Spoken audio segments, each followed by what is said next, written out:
Are you ready to kickstart your week with some dirt-slinging and tire-slaying action motorsports radio that packs the biggest gas? Hi, Ken Block here. Hey, my name's Jolene Van Vliet. What's up, Brian Deegan here. Vaughn Ginn Jr. here. They've been thrown into one show that has broken down the barriers of what a motorsports radio show should be.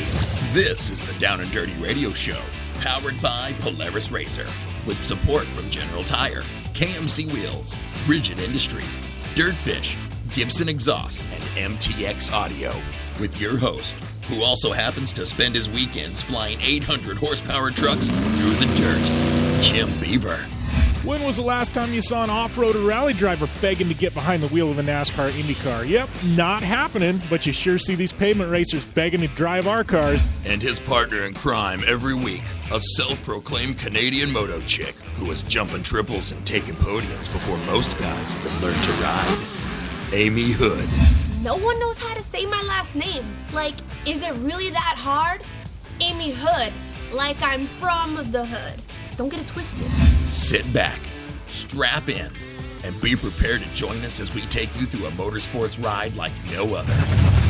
Here is the man who carries a steering wheel in one hand and a mic in the other, Jim Beaver. Good morning and welcome to the Down and Dirty Radio Show, powered by Polaris Razor. And what a weekend. Lucas Oil wrapping things up in Lake Elsinore, and pretty insane racing there. That's all there is to it. Lots of surprises, and that leads us to our first guest, who's going to be calling in just a minute. The legend, the living legend, the only guy I know of that's been inducted in the Off-Road Hall of Fame while he's still active and still killing it.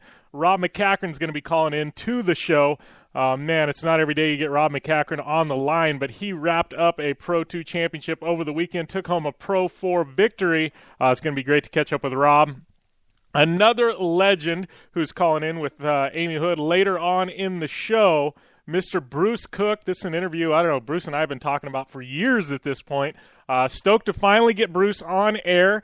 Nitro Circus fame, you guys know him. Just a week ago, first ever to pull an adaptive backflip on a motorcycle, and he's actively touring right now with Nitro Circus. They're actually heading up to Winnipeg this week, where my partner in crime, Amy Hood, is at, so I know she's going to take in some Nitro Circus, but we're going to be talking Nitro Circus, action sports, dirt bikes, razors, I don't know, just about a little bit of everything with Bruce Cook. It's going to be a great interview later on in the show. And then my buddy Chris Leone, Red Bull GRC expert, he's going to be calling in. We got that finale coming up next weekend from Las Vegas, from the SEMA show, and we're going to break down all the storylines heading in to SEMA. I know they've got some big announcements dropping today. Chris is going to bring you in the loop on those, and we're going to break down all things Red Bull GRC.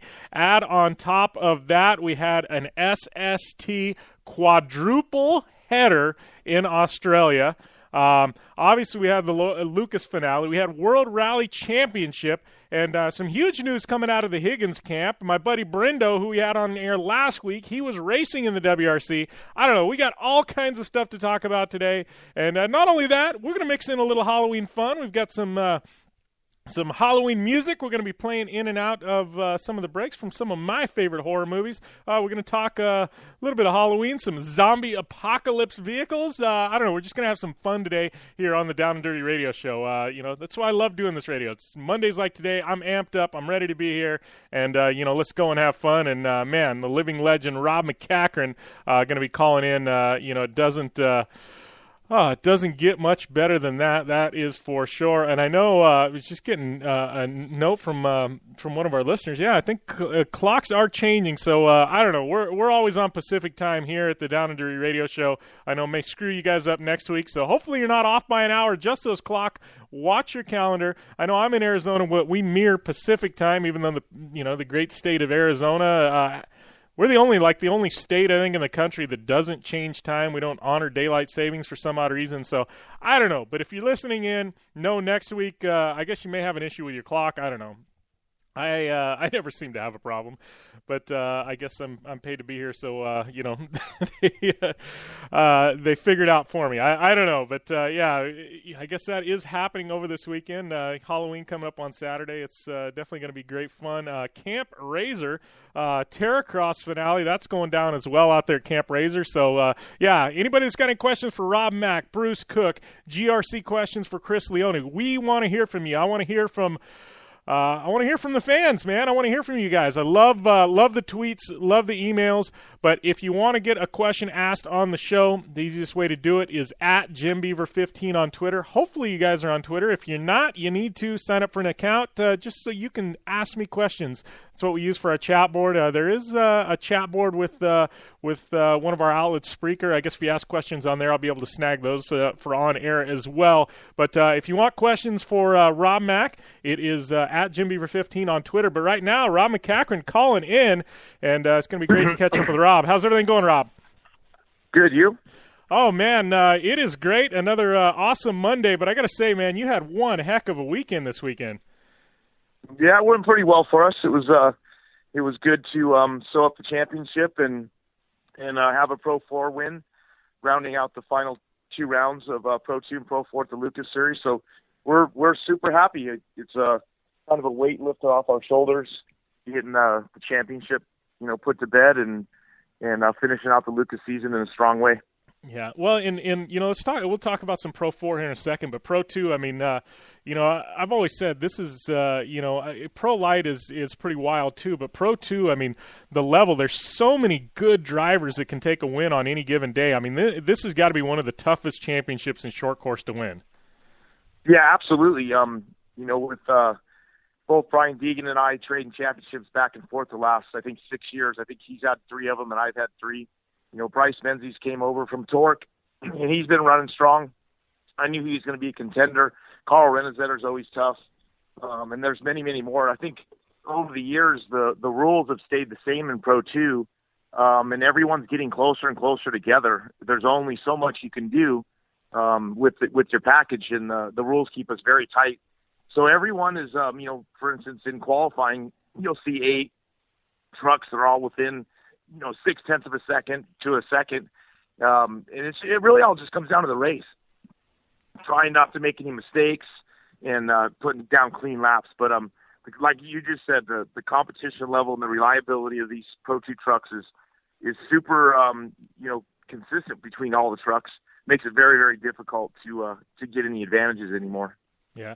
How often are you guys, building new chassis? I mean, I know you said the rules have stayed the same, but it seems like Pro 4 guys, it seems like every couple of years, I mean, every year or two, you have to build a new truck to stay on top of things and, and stay up there running at an elite level. I mean, Pro 2, I mean, how long does one of these chassis last? I mean, what's the shelf life on one?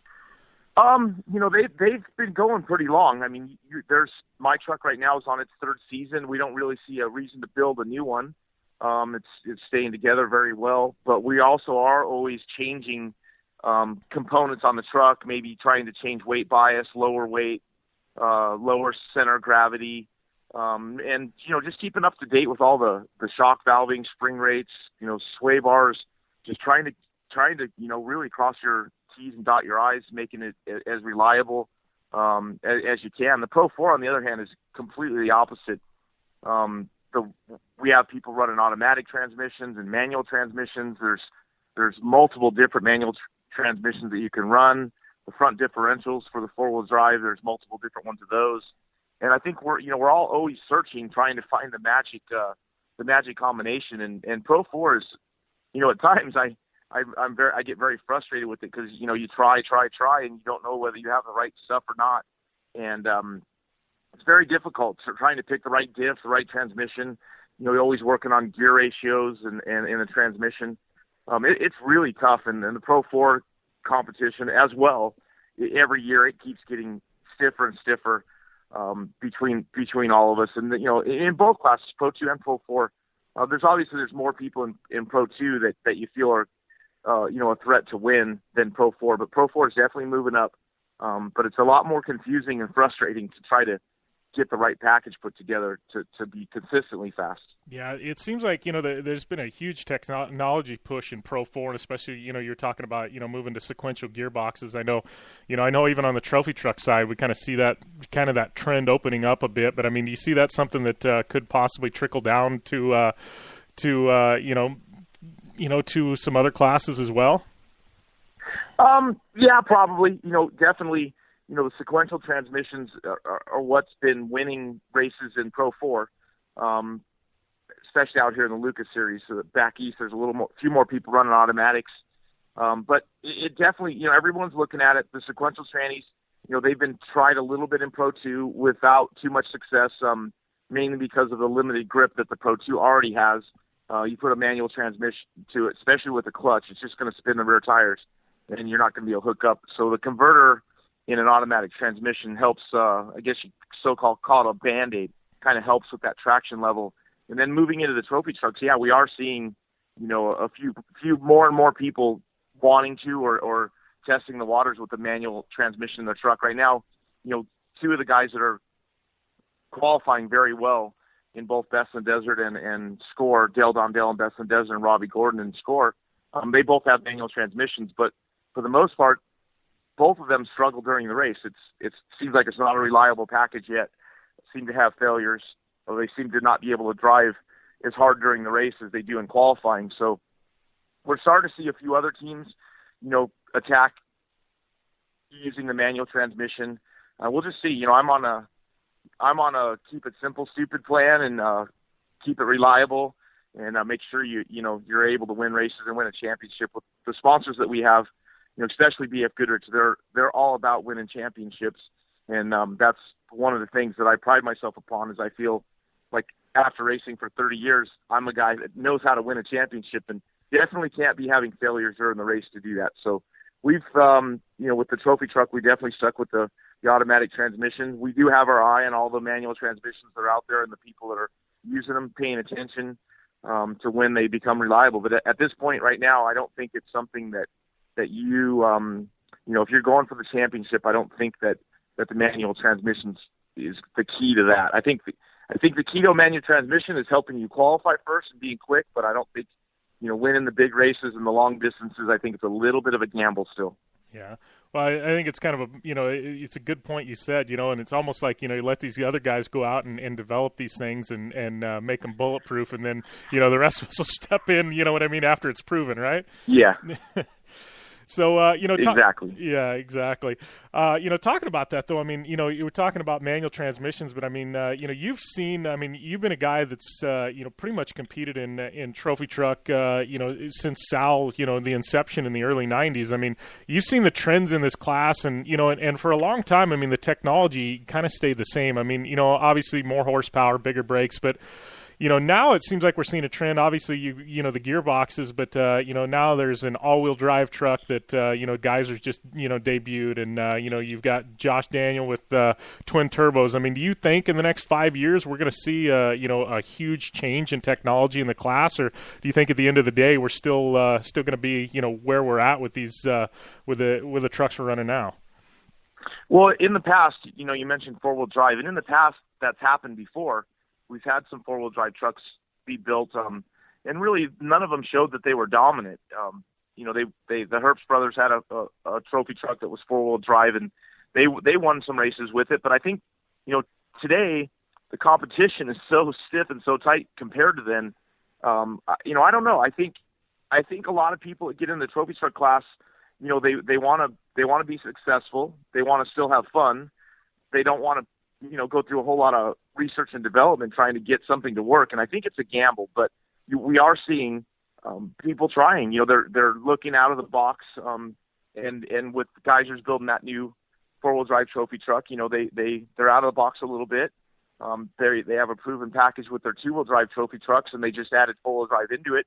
The first race, Vegas, finished the race, which is that's quite a feat in itself with a brand new truck. So. The sequential trannies, the four-wheel drive, probably building, I think people are starting to think about building lighter trophy trucks.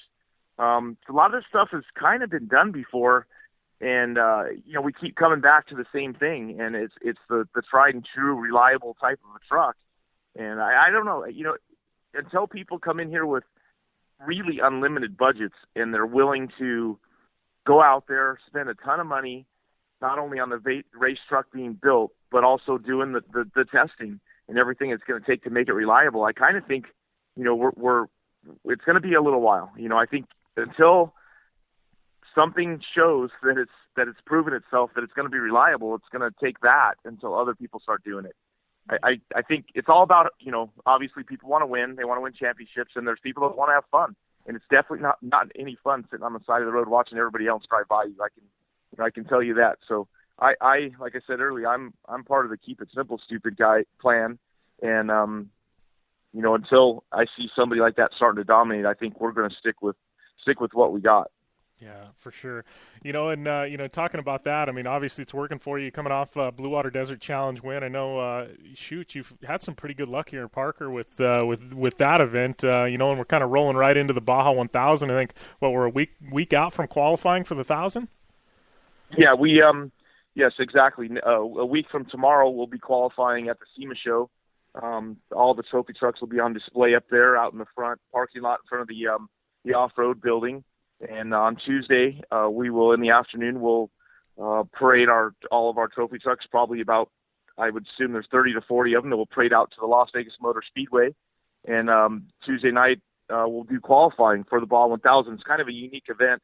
We'll run on the Lucas Oil short course track there, run a little bit of a road course, go in and do turns 3 and 4 of a half-mile pave oval, go back out through some fences, out in a parking lot, and then back into the short course track for about a 3 to 4 mile loop. And that'll be our qualifying. It'll be at nighttime, so we'll have our KC lights on.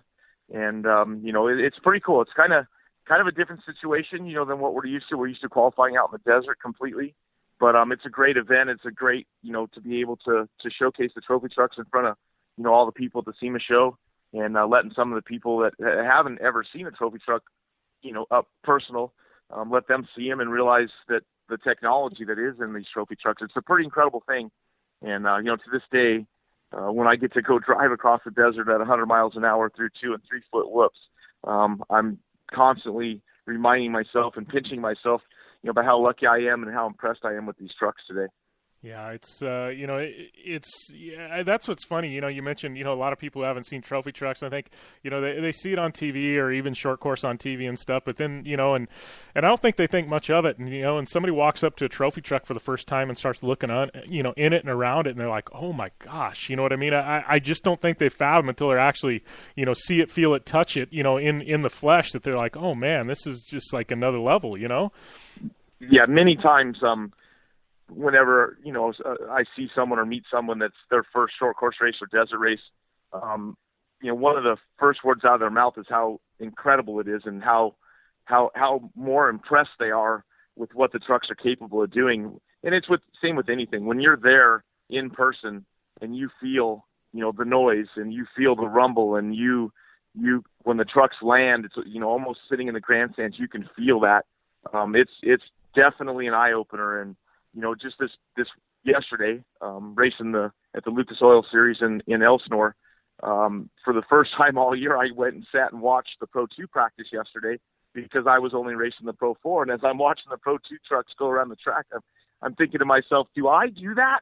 Do we go that fast? So, inside the vehicle, to me, it's old hat, feels all comfortable and everything. And when I get outside of it, I'm just like, oh, wow, we are going fast. We are flying high.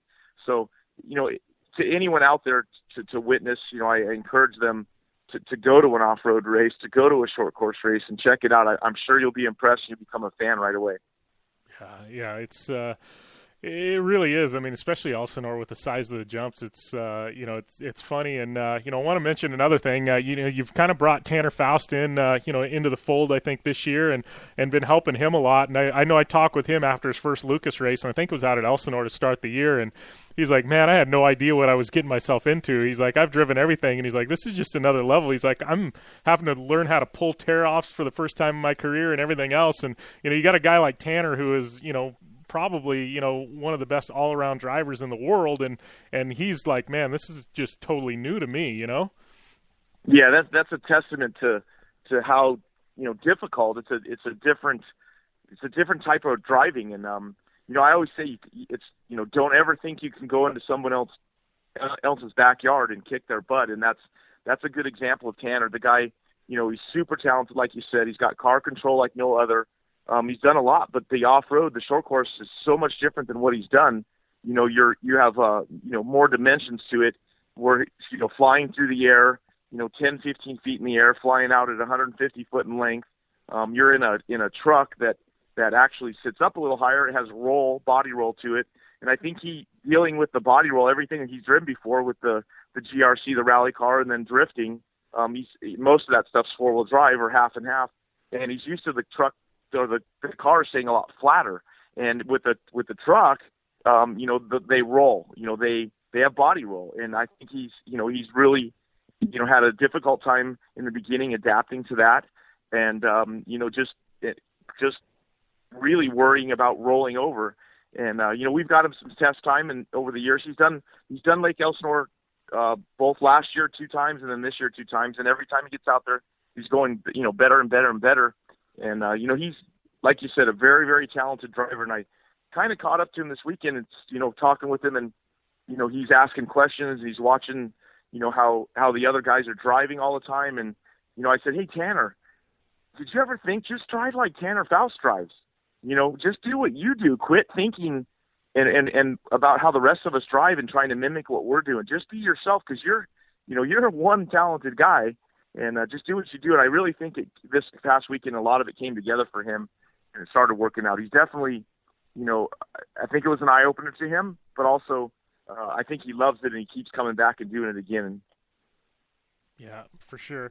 Well, and I wanted to mention too. I mean, you know, you're a guy. You run short course. You run, you run desert racing. I mean, you've got an amazing group of sponsors. I mean, you're one of the few guys in this industry that's, you know, that's able to run his program off of sponsor dollars and not dipping into your pocket. I mean, do you feel like with the TV that Lucas is bringing, and I mean, you know, obviously Martelli's with the Mint and what Score's got going on. I mean, you know, we've made a lot of inroads. I mean, do you find it easier now to sell sponsorship? Is it getting easier? I mean, is it tougher? I mean, you know, how's the market out there right now?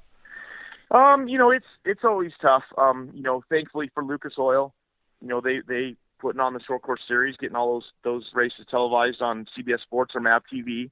You know, Score has all their races televised. Best in Desert has all their races televised. So, you know, and I guess in the big scope of things, it's as good as ever for getting exposure on television. You know, it's really all about getting the sponsor, the possible sponsors, to come to the events and to see it. You know, and when they do, they're usually hooked. You know, thankfully we have shows like the SEMA show. We have the PRI show, Performance Racing Industry show in Indianapolis in December. And, you know, we get to go and walk the aisles and go shake hands and meet people. And, you know, every year, you know, you're getting more and more stuff in. You know, like you know, and I've been around this a really long time, and it has its highs and its lows.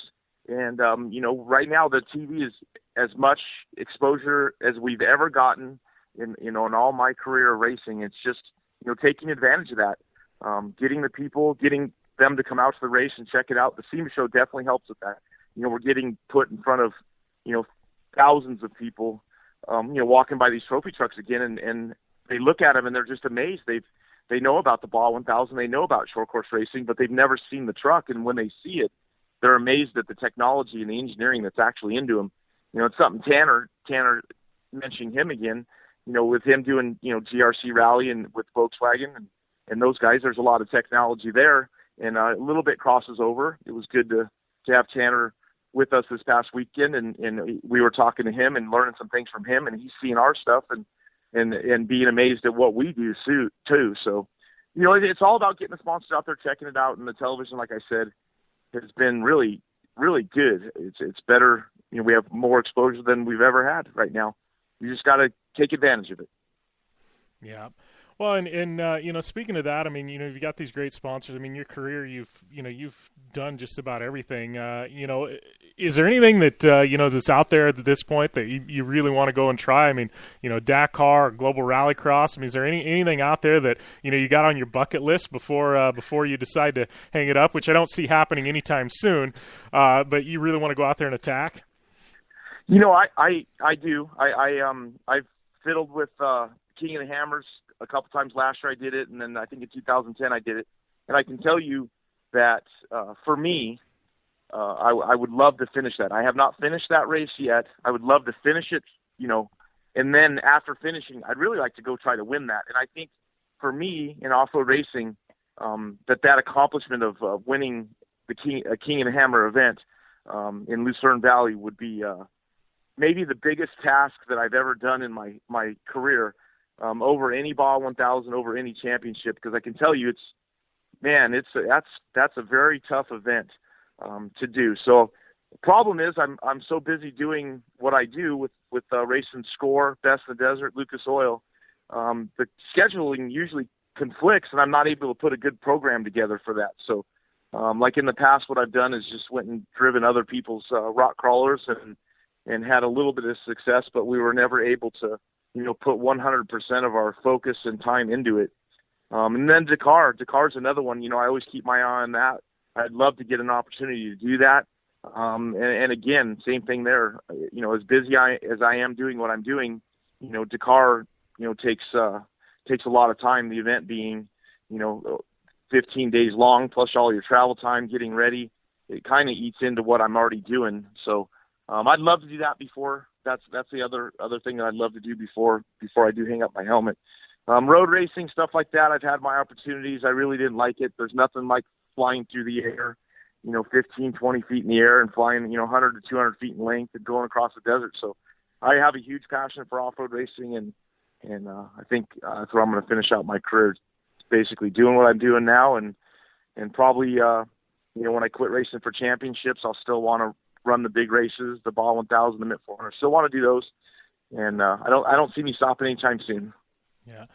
Well, before we let you go, we got a couple of fan questions coming in and hitting me on Twitter and then on one of the chat boards here. But one of the fan questions: Pro 2 versus Pro 4. Which one is your favorite one to drive?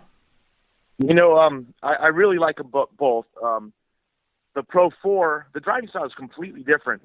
The Pro 4, you have to throw it. You have to back it into the corners, and it takes some huevos to do that because you're so worried of it hooking and flipping. But also, on the other hand, the Pro 4 is more frustrating, trying to figure out how to make it handle, how to make it turn. The Pro 2 is a lot more consistent. You do have to drive it a lot more finesse, but the Pro 2 is more consistent. So, in a way, the Pro 2 is easier. The Pro 4 is harder, but the Pro 4 gives you more adrenaline rush. Putting you back in the seat when it gets traction down the straightaways. And then when you're throwing it in, basically backing it into the corner, that's a pretty cool feeling. Yeah, for sure. Next one, we're just gonna kind of do some rapid fire here at you. Got a lot of them rolling in, but favorite desert race to race? I really like the peninsula runs, the Baja 1000. We get to see so many different things when we're down there pre-running. From the Pacific Ocean to the Sea of Cortez. I've seen dolphins in the ocean when I've been pre-running right next to them. It's awesome. And then the feat to be able to win the Baja 1000, there's no other feeling, that I've ever had winning a race than winning overall at the Baja 1000. My analogy of the Baja 1000 is like racing in a video game. There's so many different things. You never know what can happen. You have to be prepared at all times. You never know when there's going to be a cow in the road or horses, ranchers going the other direction on the race course. So it's really like a video game. And when you do conquer or even finish that race, it's probably my biggest adrenaline rush, or the feeling that I get from that race in off-road is my top choice. Yeah, and I think it's, that being said, it's that way with just about, any long-distance desert race. I mean, I've never finished 1,000, but I finished, the Baja 500, Vegas to Reno, and it seems like, Vegas to Reno, you come, down that mountain into Dayton, and it's like, whew, relief, or the same as the Baja 500, when you're finishing in Ensenada there, it's, there's just something about finishing a long-distance desert race. It doesn't even matter what position you finish in. It's just the accomplishment of actually getting there, Yeah, it's until someone tries it. Once you're trying it, and you realize how hard of a task it is to do, and all the things that have to come together. The truck has to be reliable. It has to be put together. The chase crew and the pits have to be flawless. They gotta do everything right, and to be able to win. And not only that, talking about finishing now, some of my memories that I have. And the ones that stick in my head are when actually there was a ton of adversity, where you're getting stuck, where you're, flowing a transmission and need to change it during the race, and just the accomplishment of that. I think, it's rewarding either way, winning the race or finishing the race. And when you go through a lot of adversity and overcome it and conquer it and get to the finish line, that's a pretty darn good feeling. And I'm, I've seen the interviews, and I've been one of those people too, where the crew and myself feel almost as accomplished just finishing as we do winning. Yeah, for sure. So 2 questions left, and then we'll let you go. I know you're busy. You got some Baja 1000 qualifying to get ready for, but another fan question, Crandon, are we going to see you back in Crandon at some point? Every year we want to go back to Crandon. Again, we have 6 full-time employees. I think we raced over 20 weekends this year. Schedule looks to be the same next year, and my guys want to go too, but it's tough with scheduling. I think there's more of an opportunity that you're going to see some West Coast guys out at Crandon this coming year. I know Crandon's wanting and soliciting teams and asking what it would take to get some others out there, and it's definitely on our radar. And we'd love to go back. We miss the fans. I haven't been raced there in the past 2 years, but we definitely love Crandon. We love the fanatics that are there, and it's a great racetrack. And basically that is the Daytona 500 of short course off-road racing is racing at Crandon. Yeah, for sure. And last question, and we'll let you go. You got a fan question rolling in. What does Rob MacCachren do on his rare weekend off? Well, you know what? We have 4 kids, 3 girls, 1 boy, and it's all about doing what they need to do. My life and my career is racing, and it takes up a lot of my time. So whenever I get time free, it's all about the kids and doing what they want to do, which is either lately it's been going to the river or going UTVing out in the desert. Yeah. Any of your kids, showing interest in wanting to do some desert racing or short course? I know, with trophy carts blowing up and, and there's UTV racing and all these other things. I mean, they have any interest, or is it kind of dad's thing and they just like going to the races? They all enjoy going to the races. We have two daughters that are 16 years old. My son's 13, and then the little one's 11. And I think the 13-year-old and the 11-year-old are probably the 2 that would look into the off-road races. My son, he's really into mountain biking right now. He likes riding motorcycles and the UTV. And, he's kind of skipped right over the trophy cart. He's all looking at a Class 10 car right now. That's what he wants to do. Some of his buddies race in Class 10, and they're 14 years old, and he keeps looking at me going, Dad, Seth Hilfiger's 14 years old. I'm 13. I'm ready. Yeah. So, and when people ask him, now he's been saying he thinks he's going straight to a trophy truck. So I don't think that's going to happen. But yeah, he's the one that would probably get out there and do it. He's wants to follow in my footsteps. The other girls are into academics and sports and stuff like that, and not so much racing. They like to go watch and do all that and socialize with all the other great fans and the teams that are out there racing. Kind of like a big happy family. So. Yeah, for sure. And this is just a question for me. Do you still have the 1600 car in the shop there, or did you finally sell it? No, it's gone now. Oh. It sat, and then finally somebody offered some money for it, and it was time to let it go. I realized I think my 1600 days are over. I didn't really have the passion to do that anymore. A lot of that was, really the 1600 class was so competitive. In for a lot of years, it was the most competitive class. But about 3 years ago, the trophy truck class, in my mind, has overtaken the 1600 for competitiveness. So I guess I get to drive in the trophy truck and push it as hard as I can, and that kind of takes over for what I used to crave driving that 1600 car. So it's gone. I don't see that ever happen again. I guess with what I was saying with my son in Class 10, I guess maybe there would be Class 10 racing again in my future. Yeah. But other than that, I think the trophy trucks for the time being will be where I'm at. Awesome. Well, I appreciate you taking the time, Rob, and good luck at the upcoming Baja 1000. And once again, congrats on the Pro 4 win and the Pro 2 championship. Thank you. Appreciate it. All right. Take it easy, my friend, and we'll talk soon. Same to you. Take care. Take it easy, Rob. All right, that was Rob MacCachren,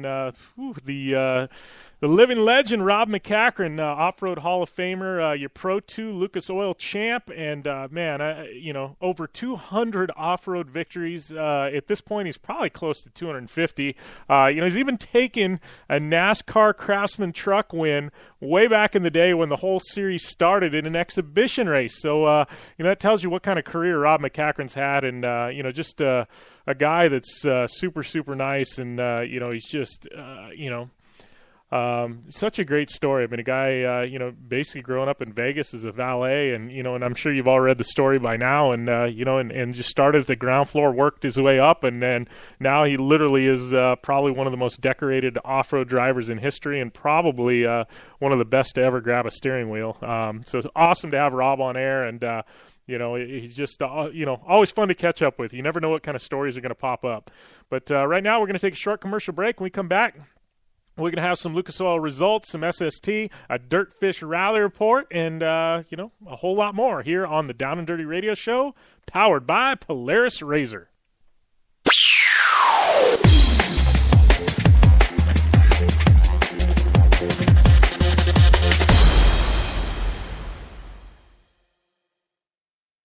Hey, I'm RJ Anderson, factory Polaris driver, and I drive Polaris because it's the most capable, race-ready off-road vehicle on the market.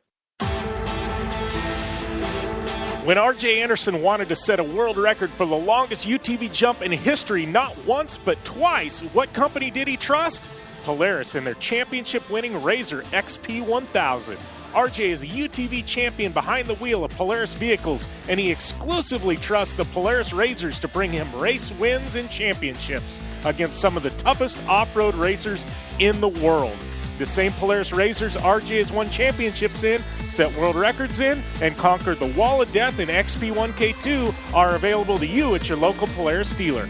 Take the advice of world record holder RJ Anderson and visit Polaris on the web at Polaris.com to see the full lineup of Polaris RZR vehicles, or follow them on Facebook, Instagram, and Twitter at Polaris RZR.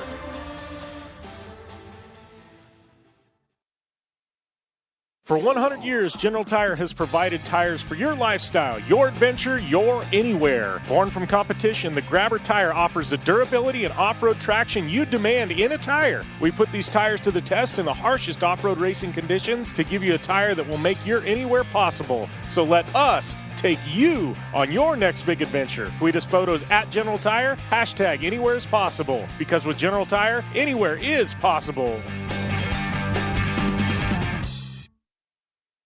Baja, check. King of the Hammers, check. Crandon, check. The Mint 400, check. Only one wheel company can say they have dominated the deserts and rocks of the Southwest to the mud and carnage of the big house at Crandon, and that company is KMC Wheels. KMC Wheels has won them all with the help of elite drivers like Travis Pastrana, Ricky Johnson, Bryce Menzies, Carl Renazetter, and Lauren Healy, who all rely on the XD Series from KMC Wheels to get them to the finish line and on top of the podium. Check out KMC Wheels and their full line of XD Series wheels at KMCWheels.com or on Facebook, Instagram, and Twitter at KMC Wheels. KMC Wheels, like no other.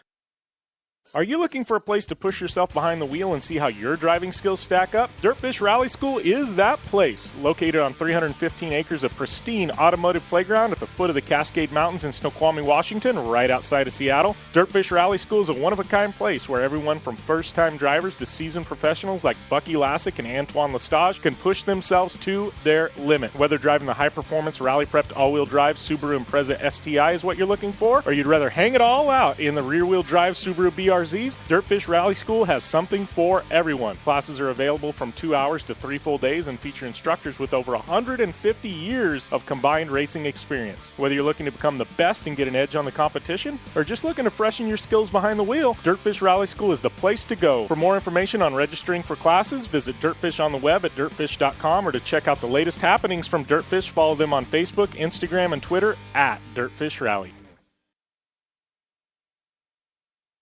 Life is all about sound. The sound of sports. The sound at the racetrack. And the sound of your vehicle. Don't drive around listening to this. Drive around listening to the sound of performance. Gibson Performance. Gibson Performance Exhaust is the company who can turn this into this. Remember that life is all about sound, and Gibson Exhaust is the sound of performance. Check out your next catback exhaust system, headers, muffler, or UTV exhaust at GibsonPerformance.com and get more power and more sound.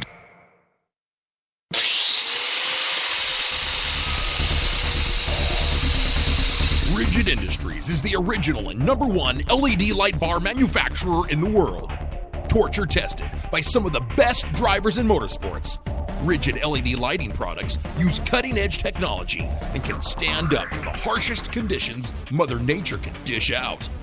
Designed, engineered, and assembled in the United States, Rigid LED lighting is the only choice for your off-road vehicle or boat. Find out more information on the entire line of Rigid Industries LED lighting products at www.rigidindustries.com.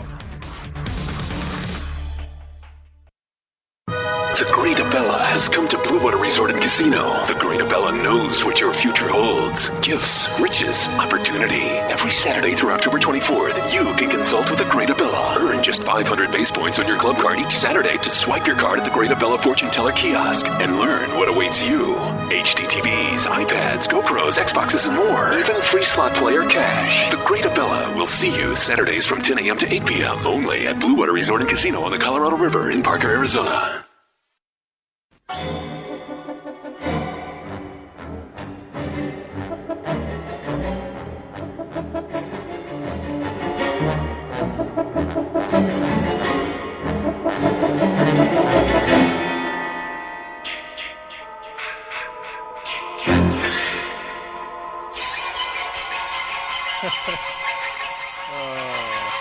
Oh, man. Just had to play a little Friday the 13th music. I told you we were going to trickle in some Halloween stuff today on air. And, yeah, I'm a big horror buff, if you guys haven't figured that out by now. So, yeah, we're going to have a little fun with the show today. And, yeah, no telling what we're going to get into talking about with Amy Hood. But, yeah, you know, I'm going to talk a little zombie apocalypse vehicles probably in this segment, and probably a little more when Amy calls in. But I want to know what your guys' top zombie apocalypse vehicles would be. When the world's ending and the dead are taking over, I want to know what you guys would be driving. So at JimBeaver15 on Twitter, let me know.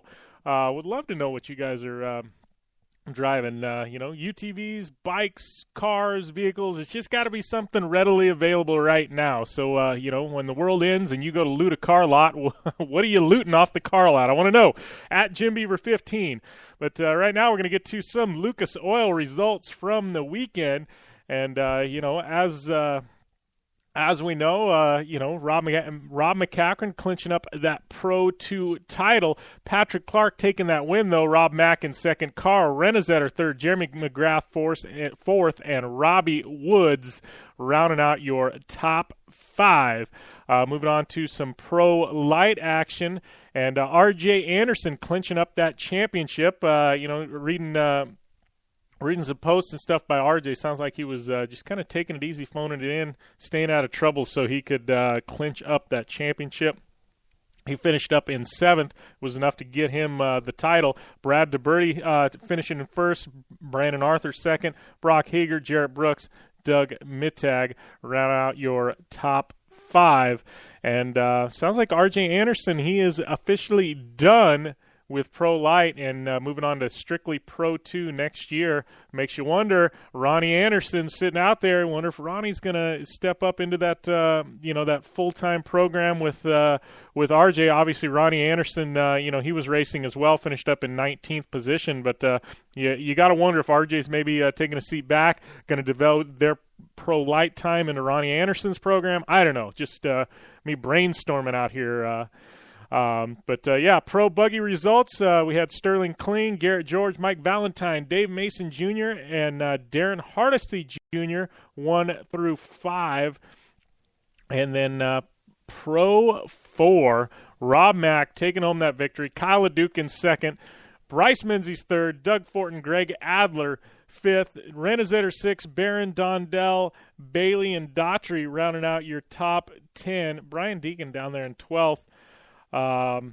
With 0 laps.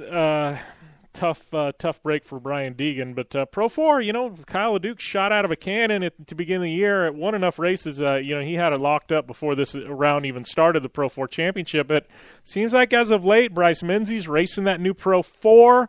Rob Max stepped up his program. Looks like these guys may have had a little something in the tank at the end of the year for Kyle. And, where there was that huge gap to start the year, it seems like, it's kind of narrowed a bit. It's definitely kind of narrowed a bit. And, got to wonder if 2016 is going to be the year. All these guys, shoot out and, you got a bunch of guys, on the same level to start the year. And it's going to make for an amazing, Pro 4 season if that is indeed the case.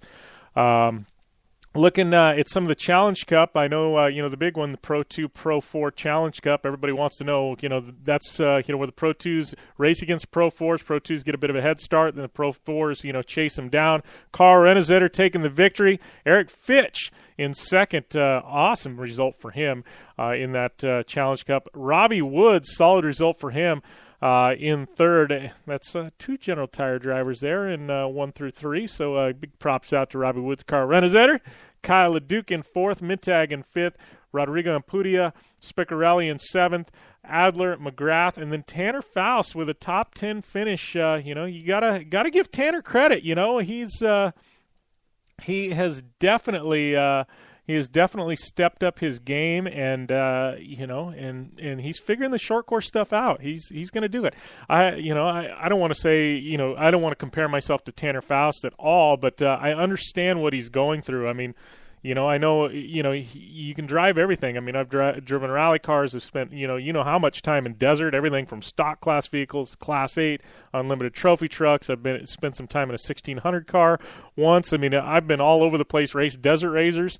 I go and try this Terracross thing, and it's something completely out of my wheelhouse. And it's been a learning experience, and this year it literally was, chalked up to learning. And I think, that's definitely where, Tanner Faust is at. It's learning how to drive one of these trucks. I know me, learning how to drive a RZR in competition and jump these huge, jumps. And I feel for Tanner, I know what he's going through, but he's definitely the one, hopefully he's back next year in Lucas Oil, and I think you're going to see him compete for top 5s. That's for sure.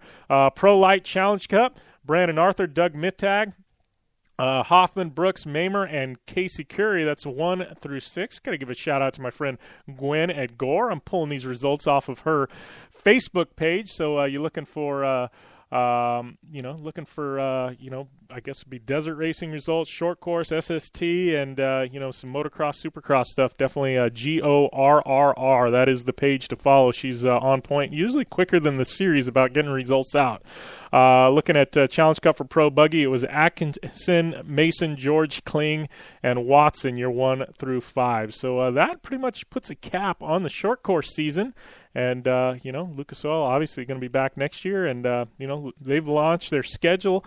I've seen the schedule. It's out there in the wild. Crandon not on it. Torque hasn't announced their schedule, but I know Crandon is making a push to get the West Coast teams out there for Labor Day. Let's hope it happens. And And, we can get some more West Coast teams out there. But short course alive and well right now. And, I guess we do have one short course series, I guess if you want to call Stadium Super Trucks that, still out there running. And they got one round left at Las Vegas at the SEMA show coming up here in about a week and a half. But they ran a quadruple header at the Gold Coast in Australia. And Burt Jenner taking home a win. Matt Brabham, Paul Morris, and Robbie Gordon 1 through 4 in race number 1 of the quadruple header. Race number 2 of the quadruple header, Sheldon Creed, Robbie Gordon, Scotty Steele, Keegan Kincaid, Paul Morris 1 through 5. And moving on to third round of the quadruple header, it was Sheldon Creed, Scotty Steele, Robbie Gordon, Matt Mingay, and Paul Morris 1 through 5. And then finally, to cap things off, it was Matt Mingay getting the win, Paul Morris, Keegan Kincaid, Burt Jenner, and Sheldon Creed. So there you go. That was all the action there from the Gold Coast and Australia Stadium Super Trucks. And quadruple header. I don't know if that's ever been done in motorsports before. Really don't. I know we've seen some triple headers, but quadruple header? I don't know. Might be a first for Mr. Robbie Gordon. Definitely going to have to look into that for sure. But that leads us right now to our Dirt Fish Rally Report, brought to you by our good friends at Dirt Fish Rally School. Find out more information on the web, www.dirtfish.com. And, if you're looking for a discount code, skip over to downanddirtyshow.com, pull up any of our back episodes, and right there at the bottom, under the player, you're going to see a coupon code good for 10% off any classes. And definitely follow them on social media as well, popping up 20% off codes here and there when they got specials like they do now. So definitely want to go and check that out. I think it's ending soon. If it hasn't ended, it may end today, but we're cutting it close. So if you're thinking about getting some classes, definitely snatch up one of those coupon codes. But right now, the one at downanddirtyshow.com, that one's good all the time. So definitely get on that as well. So, WRC. It was a wild event. Sebastian Ogier not competing. My buddy Brendan Reeves, who we had on air last week, is competing, not obviously an open class, but got to give Brendo credit, taking home a second place, hasn't raced WRC in 3 years, hasn't run a tarmac rally in 3 years, still finishing in second. Solid results. Sounds like he is going to be on his way to England to try out an R5 and a possible ride in a WRC event next year. So definitely props to him on that solid result. So skipping over, looking at results there from Spain, it was Mickelson with the win, Latvala second, Sordo, Osberg, Meek, Padden, Prokop, Neuville, Tiedemann, and Kubica 1 through 10. So those are your results from WRC. Mickelson, great effort there. Next up, we got Rally GB coming up here in November. The biggest news coming out of that, is we talk about this. It's proper cap off to the WRC season. But David Higgins made the announcement he will be competing. A million-time Rally America champion. I can't remember at this point, but David, obviously one of the most notable rally drivers in North America. He is from England. He is coming and racing. Obviously Rally GB. It was that was announced. He will be in a group in Subaru. Racing in Group N, obviously his Rally America Open Class car not legal for WRC specs. He cannot race that, so he will be in a Group N Subaru competing at the WRC round. Him and Craig Drew. So much good things coming out of this. I mean, obviously, if you're from across the pond, you guys know David Higgins, and I think a lot of people have wanted to see. He's got a rally school there. A lot of people have wanted to see him rally in his home event. He's never been able to. He just clinched up the perfect season in Rally America. Now he and Craig Drew are going to get an opportunity to race Rally GB. I think it's amazing. This is going to be awesome, especially Group N. I think David's got a true shot at taking home a victory there at the WRC round. So congrats goes out to him. Congrats to Subaru and everybody that helped put this together. I think it's truly remarkable. So definitely looking forward to that. And that has been your Dirtfish Rally Report for this week, brought to you by our good friends at Dirtfish Rally School. Find out more information on the web, www.dirtfish.com. And we do have some more rally action, though, coming up after the break. It's going to be Chris Leone with Red Bull GRC. He is going to be dissecting that finale from SEMA. And don't forget, we still got a World Rallycross event still coming up from Argentina later on in November to cap off that season as well. So still some rally action, mix in some Rally GB, and for you rally fans, still got some stuff. And then we're going to kickstart our Kickstarter coverage at Dakar, man. That's looming on the horizon. Only a couple months out from that as well. But, right now, remember, we're going to talk some zombie apocalypse vehicles, and I'm going to throw some stuff out there. We're going to ask Chris Leone, too. We're going to ask Amy Hood. We'll ask Bruce Cook. We're going to find out some zombie apocalypse vehicles. We're going to put people on the spot, some of our guests today. But, I'm going to go easy on you guys. I'm going to say Ford Raptor, hands down. You want something off-road that's got a little bit of horsepower. You're not going to have to worry about getting stuck. You can go over the dead bodies. I'm saying zombie apocalypse vehicle. I'm rolling with a Ford Raptor. Still gets pretty good mileage. It's and they're reliable. I mean, you get into some of these crazy things. I mean, easy one to say, I want a Hummer, but I don't know. I don't necessarily think I would want something that's a diesel in the zombie apocalypse. The diesel's harder to find than gas, so there you go. I don't know. I'm rolling with that. I would definitely say a Polaris RZR. But, I don't know. The only thing about a RZR, and, I'm a RZR guy. Don't get me wrong. I think capability-wise, for sure. But that open cockpit of the RZR, I don't know. I want a little distance between me and these zombies trying to get me. So, I don't know. Polaris RZR is going to get moved down the list a notch or two. I'm sure Polaris doesn't like me saying that. But it is what it is. In the zombie apocalypse, I'm rolling with a Ford Raptor. So there you go. I want to know from you guys, what do you guys have? What's your zombie apocalypse vehicle? Ultimate zombie apocalypse vehicle. Tweet me at JimBeaver15. We're heading to this break.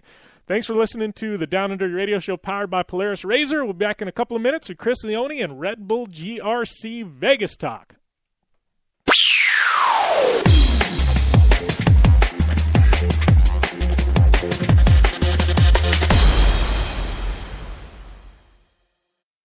I'm Polaris rider Levi LaValle, and I choose Polaris just because they have the best quality, highest performing, most fun machines out there. Only one company has taken Levi LaValle to 10 X Games medals, snowcross championships, a double backflip, and a world record long jump of 412 feet across the San Diego Harbor on New Year's Eve, and that company is Polaris. Whether it's dominating the X Games, racing a stock Polaris RZR XP1000 in the Terracross Championship, or just hitting the trail on the weekend, for over 20 years, Levi has relied on the same quality Polaris vehicles and products you can purchase at your local Polaris dealer. Take the advice of action sports legend Levi LaValle and visit Polaris on the web at Polaris.com to see the full lineup of Polaris vehicles, or follow them on Facebook, Instagram, and Twitter at Polaris RZR.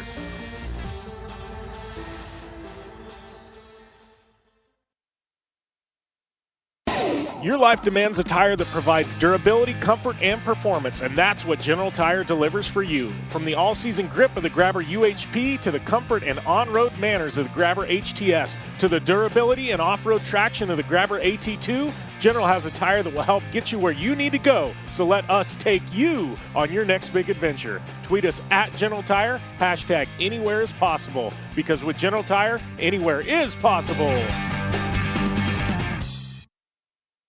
Baja, check. King of the Hammers, check. Crandon, check. The Mint 400, check. Only one wheel company can say they have dominated the deserts and rocks of the Southwest to the mud and carnage of the big house at Crandon, and that company is KMC Wheels. KMC Wheels has won them all with the help of elite drivers like Travis Pastrana, Ricky Johnson, Bryce Menzies, Carl Renazetter, and Lauren Healy, who all rely on the XD Series from KMC Wheels to get them to the finish line and on top of the podium. Check out KMC Wheels and their full line of XD Series wheels at KMCWheels.com or on Facebook, Instagram, and Twitter at KMC Wheels. KMC Wheels, like no other.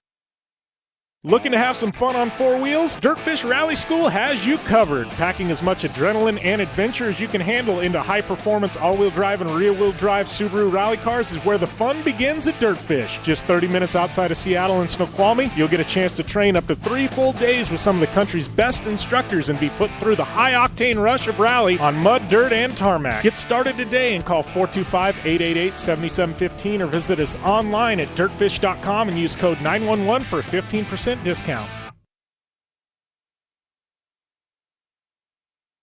Life is all about sound, the sound of sports, the sound of the racetrack, and the sound of your vehicle. Don't drive around listening to this. Drive around listening to the sound of performance. Gibson Performance. Gibson Performance Exhaust is the company who can turn this into this. Remember that life is all about sound, and Gibson Exhaust is the sound of performance. Check out your next catback exhaust system, headers, muffler, or UTV exhaust at GibsonPerformance.com and get more power and more sound.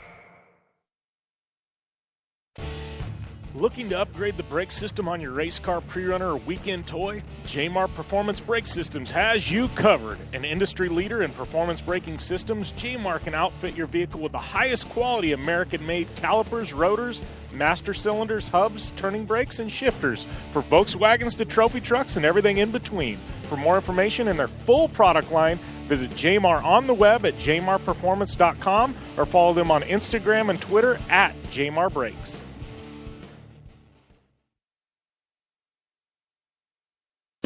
Come to the island and rip it up this summer. Wakeboard Island. It's a skate park on water at Blue Water Resort and Casino.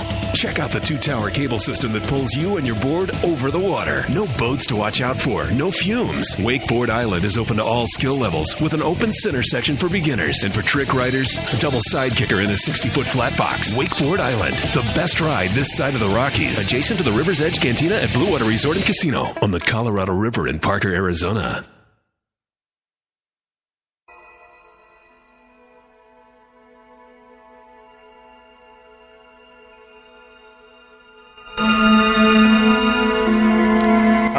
Rolling with the horror theme again. Yeah, we got some Friday the 13th going on. But right now, my next guest, Chris Leone from Red Bull GRC. We're celebrating Halloween here on the Down and Dirty Radio Show. Chris, how's everything going? I'm doing well, Jim. How are you doing? Well, I'm putting you on the spot with the theme of things. It's been the theme of the day. We've been kind of rolling with some Friday the 13th soundtrack here, thanks to YouTube. Your ultimate zombie apocalypse vehicle. The world ends. What's Chris Leone rolling in? Oh God, you really are putting me on the spot. I'll give you mine. Mine was a Ford Raptor. So, can we go with the van from the A-Team? Can we do that? What's that? The van from the A-Team. Oh, nice. I can dig that, especially if Mr. T comes along, right? Yeah. He's been pitching iced tea lately too, so gotta stay hydrated. That's a good one, man. If the zombie apocalypse hits, I want to be rolling Mr. T. I agree there, man. Oh. So, how do we start this segment out any better, right? That was a new one. Yeah. That was a new one. So, seriously, though, Red Bull GRC, SEMA show coming up. This is, I believe, the 4th year in a row GRC's capping things off at SEMA. I got to ask you, man, big news coming out of today. I know fans have been hitting you guys up. I've seen some tweets here and there, but a big announcement coming out. It's going to be live streamed, Red Bull TV. That's huge. That it is. For the 2nd year in a row, we will be live streaming the finale via Red Bull TV, which you can access. God, you name the device, and Red Bull TV is pretty much on there. It's going to be an amazing show. 7 p.m. Pacific, Wednesday, November 4th is when the coverage is going to kick off. It's going to be an incredible show. As always, we have all sorts of drama in the Las Vegas finale. Everybody remembers last year with the 4-way title fight. This year, just between Scott Speed and Tanner Faust and what they're going to do battling with one another. Never mind the Lights Championship, with multiple drivers still in the hunt for that one. We're crowning 2 champions next Wednesday night, and we couldn't be more excited about being able to bring it live and worldwide via Red Bull TV. Yeah, it's pretty awesome, and you got to think at this point. I haven't dove into the numbers. I know Scott's got a pretty solid lead over Tanner. What's it going to take for Tanner to take this championship? Well, it's going to take some help. Obviously, we've seen that the Beetle has been the fastest car in Red Bull GRC as of late, taking the previous 4 wins. The easiest way for Tanner to do it is with a victory. The points difference right now is 36 points. Not insurmountable. A big challenge, but not insurmountable, seeing as the difference between first place and missing the final is 49. That being said, with only up to 6 points available in the heats and up to 50 available for winning, if Tanner can post a perfect 56, it's the easiest way for him to really help himself there. And then it just depends on whether Scott runs into any sort of bad luck or anything. If Scott were to finish 8th or below, that would pretty much do it if Tanner were to post a perfect race. But, that's not anything that you can really count on in Red Bull GRC. Sure, anything can happen. Everything has happened this year, but it's very difficult to count on another driver to make mistakes. And Scott has been as consistent as anybody has been all year. He has scored more points than any other driver has in heat races this year. And when you do that well in heats, you put yourself in a good position for the semis. When you do well in the semi and you make sure that you're in that top 3, chances are you're going to get a pretty good finishing spot in the final. So, it's going to take some help. If anybody can do it, it's Tanner Faust. It's a 2-time champion, but Scott has just been, for the past 2 years, ever since he's joined Volkswagen Andretti, he's been one of the top drivers in the series. And I can't think of anybody who deserves a championship more than Scott with the way that he's run over the past couple of years. Yeah, and that being said, though, I think if there was one guy, that's backed into a corner that I'd have to put money on, to come out swinging and knock somebody out, it would definitely be Tanner Faust. I mean, he's, as great as Scott's been, as great as Ken Block's been. I mean, you look at career in GRC. I mean, Tanner's career is second to none. Oh, absolutely. He's the only driver who's been around since day one. He's started every single race. He's won a whole bunch of them. And especially after last year, just given the amount of problems and the amount of bad luck that Tanner had, for him to come out the way that he has, particularly in the second half of this year, and just be able to rebuild his championship hopes, especially after that month of July where they missed the final at New River and he had 2 different problems in the Detroit doubleheader. It's been a really impressive stretch for them. We're looking forward to we're really looking forward to seeing how it shakes out. For those Volkswagen Andretti guys, obviously they're going to be happy because they have the Drivers' Championship in hand. They just got to stamp the name on the trophy. Yeah, it's going to be huge for Volkswagen. I mean, made an investment into the series. Year number 2. I mean, they came out and took a victory in their very first ever race, right? And to year number 2 take a championship. I mean, this is huge for them. Oh, absolutely. I mean, it just really speaks to the amount of development that Volkswagen Motorsport has done, the amount of resources that Andretti Autosport has been able to put behind Scott and Tanner. The Andretti folks have gone all in over the past couple of years. That moment when they announced their participation, that really was a rising tide moment for everybody. And you've seen every team, look at the bar that organization is set and rise and try to meet that challenge, and a lot of them have been able to do it fairly well. So even though only the Andretti guys are eligible for the championship, I mean, you just can't say enough about some of the other folks that are in the field that are going to be going for the win. Ken Block going for his 3rd Vegas win in a row, and if not for that untimely cockpit fire a few years ago, he could have been going for 4 in a row in Vegas. Ken is just magical when he comes to Las Vegas for whatever reason. Nelson Piquet Jr. has been incredibly consistent all year long and really put that SH Rallycross team back in a similar spot as to where they were last year.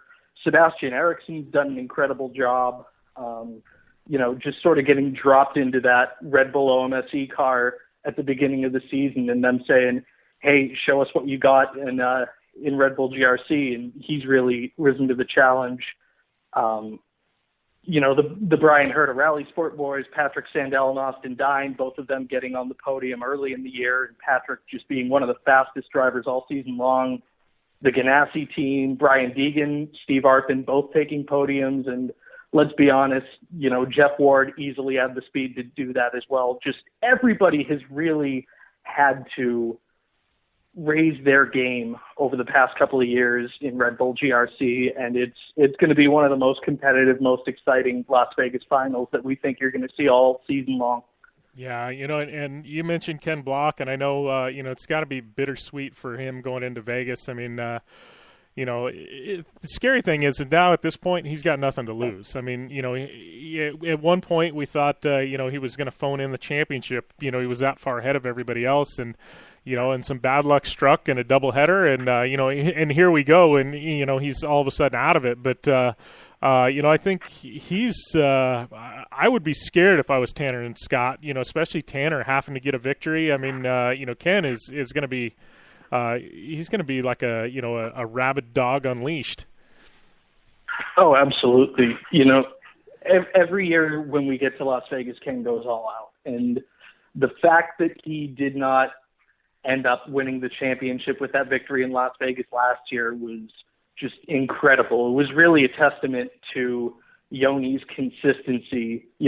consistency more than anything else over the course of last year. But, for whatever reason, Ken is just the expert at, sending the year off on a high note with a victory. Obviously there are a lot of his fans out there that would really prefer to see him battling for the championship rather than just the race win. But,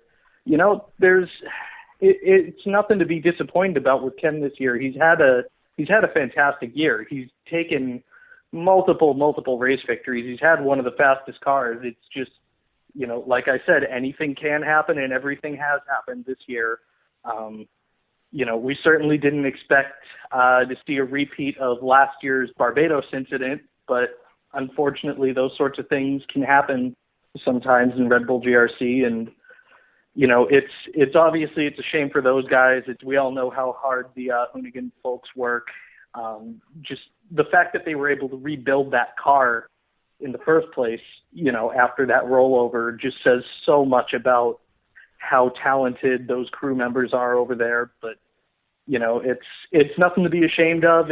If they can win it, they'll lead the series this year in race victories with 4, and that's still an accomplishment to be proud of. Yeah.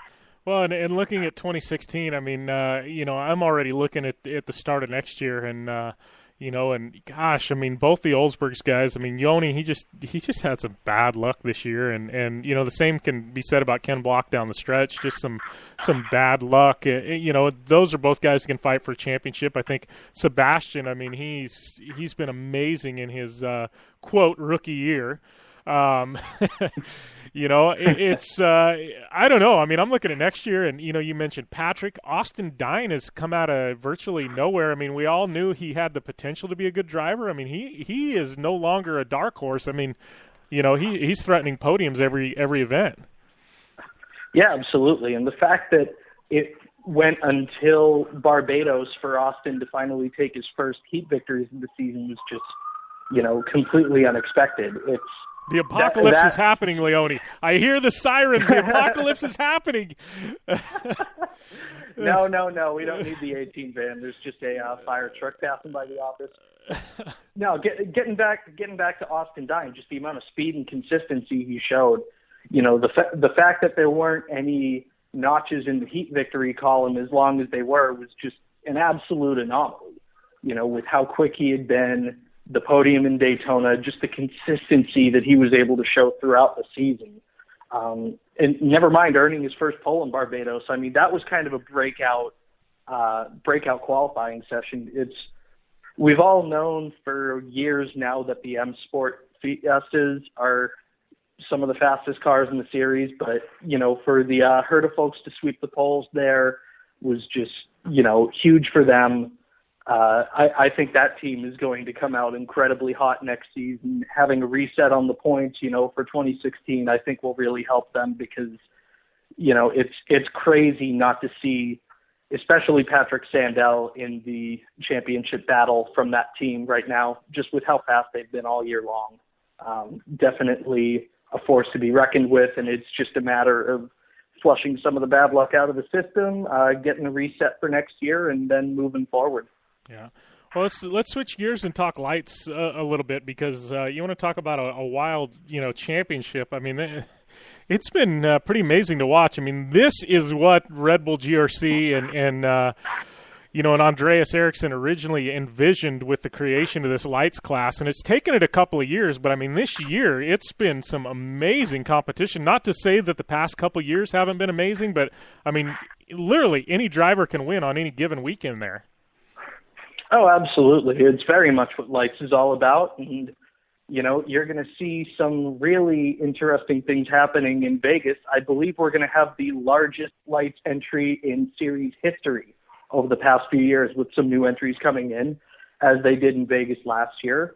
So we're really looking forward to that and seeing who the new drivers are and seeing how they compare to the guys who have been running all season long.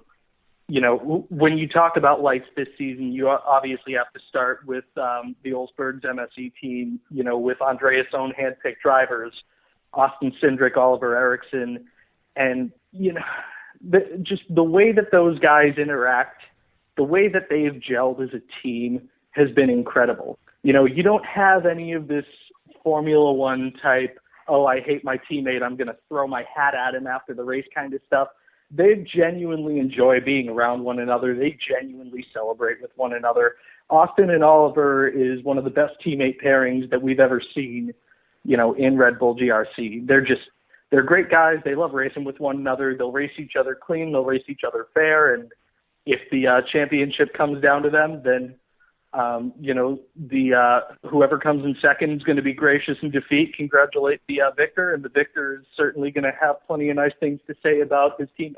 Yeah. That being said, there are still plenty of other guys who have really had some incredible performances this year. Miles Maroney's still mathematically eligible with Dreyer and Reinbold, which is amazing, given that he went to Fort Lauderdale with a one-race deal and has made the most of it.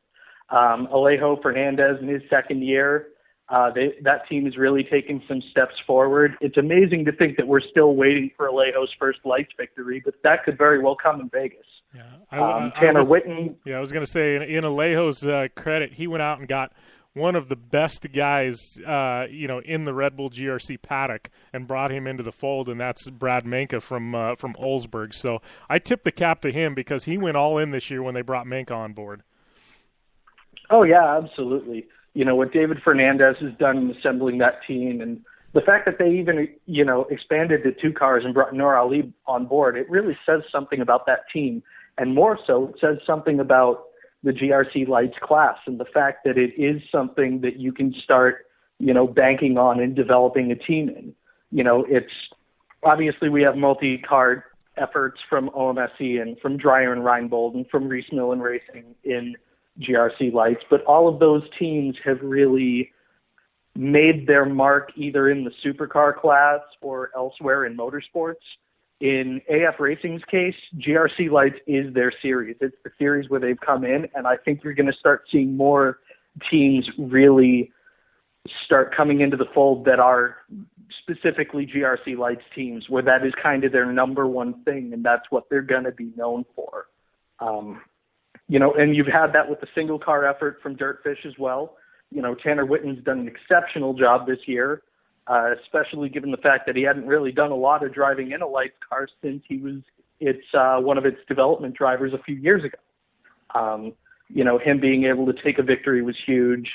Harry Chung is taking some impressive steps forward for Reese Millen Racing, and it's been exciting to see Bilko getting one of those cars as well. And I think you'll see a lot more of Bilko as the years move forward. And then, of course, you can't say enough about Colette Davis in her rookie year as well, and the challenges that she's had to overcome to, keep the keep the car on track and just, keep developing as a driver and progressing forward. It's this entire lights class this year. They've done an impressive job of, all these drivers have done such an impressive job of developing.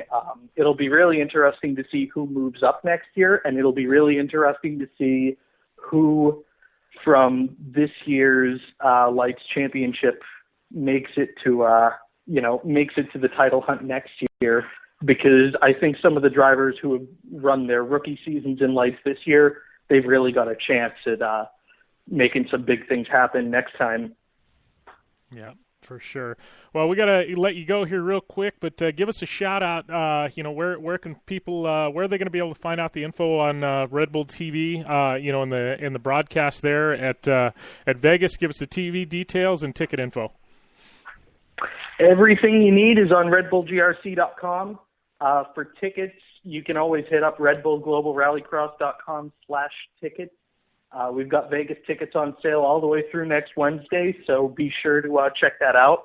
If you sign up for our newsletter on the GRC website, we'll even send you a 20% discount code in our weekly newsletter. So wink, wink, nudge, nudge. Red Bull TV, Wednesday, November 4th, as the event is happening, 7 p.m. Pacific. Tune in there, and you can watch Red Bull TV on pretty much any laptop or mobile device. There are so many ways to access it. Apple TV, Roku TV, all sorts of things. And then if you're waiting for the television broadcast, the Supercar final will be showing Sunday, November 8th, 6:30 p.m. Eastern on NBC Sports Network. NBCSN this time around for the Supercars in Vegas. And then we will be showing the Lights from Vegas on Wednesday, November 11th, so Veterans Day. So we've got a ton of awesome coverage of this race happening. We're looking forward to it. No hat throwing, no green-white checkers, no gimmicks. Red Bull GRC Las Vegas, we can't wait. All right, awesome, Chris. Thanks a lot, my friend. We'll talk soon. Yep, thanks for having me, Jim. You have a good one. Yeah, you too. All right, that was Chris Leone with Red Bull GRC. Great catching up with him and all things Red Bull Global Rallycross. That finale coming up from SEMA week from tomorrow.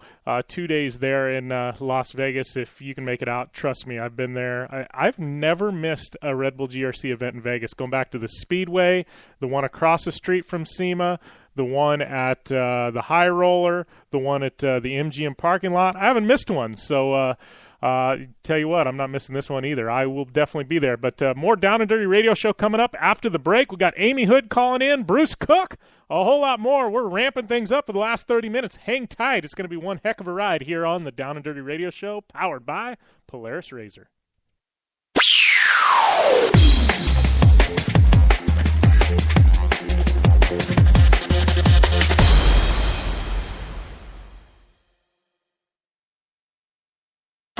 I'm Polaris rider Jim Beaver. I race trophy trucks professionally, host a Down and Dirty radio show, and also travel the country announcing motorsports events. I've seen it all, and trust me, I've done most of it. So when it comes time to relax on the weekend, nothing is better than taking time with my family in our RZR vehicles. They've got the reliability I need to just pick up and go explore the desert, dunes, or trail, and have the capability to attack even the harshest terrain. If you're looking for some of the most reliable and safest, and hands down most capable off-road machines in the world, look no further than Polaris and their award-winning lineup of RZR vehicles. Whether you want your daughter to experience off-road driving for the first time in a RZR 170 like me, take the entire family out in a RZR XP4 1000 on the weekend, or shred the desert and dunes in the all-new RZR XP 1000 Fox Edition, Polaris has you handled. Take my advice and join me and some of the best drivers in the world by driving a Polaris RZR. Check out the full Polaris RZR lineup at Polaris.com or follow them on Facebook, Instagram, and Twitter at Polaris RZR.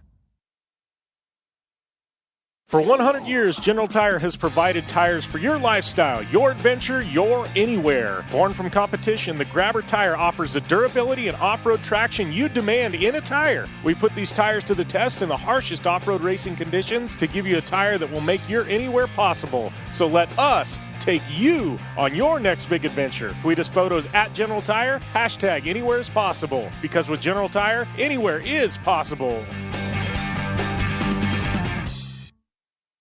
Are you looking for a place to push yourself behind the wheel and see how your driving skills stack up? Dirtfish Rally School is that place. Located on 315 acres of pristine automotive playground at the foot of the Cascade Mountains in Snoqualmie, Washington, right outside of Seattle, Dirtfish Rally School is a one-of-a-kind place where everyone from first-time drivers to seasoned professionals like Bucky Lassick and Antoine Lestage can push themselves to their limit. Whether driving the high-performance, rally-prepped all-wheel drive Subaru Impreza STI is what you're looking for, or you'd rather hang it all out in the rear-wheel drive Subaru BRZs, Dirtfish Rally School has something for everyone. Classes are available from 2 hours to 3 full days and feature instructors with over 150 years of combined racing experience. Whether you're looking to become the best and get an edge on the competition, or just looking to freshen your skills behind the wheel, Dirtfish Rally School is the place to go. For more information on registering for classes, visit Dirtfish on the web at dirtfish.com, or to check out the latest happenings from Dirtfish, follow them on Facebook, Instagram, and Twitter at Dirtfish Rally.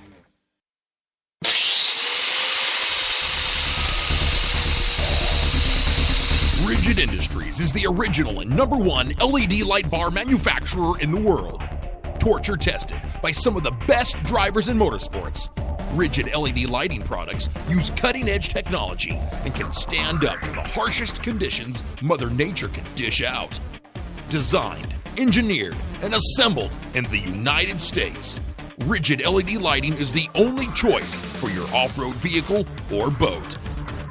Find out more information on the entire line of Rigid Industries LED lighting products at www.rigidindustries.com.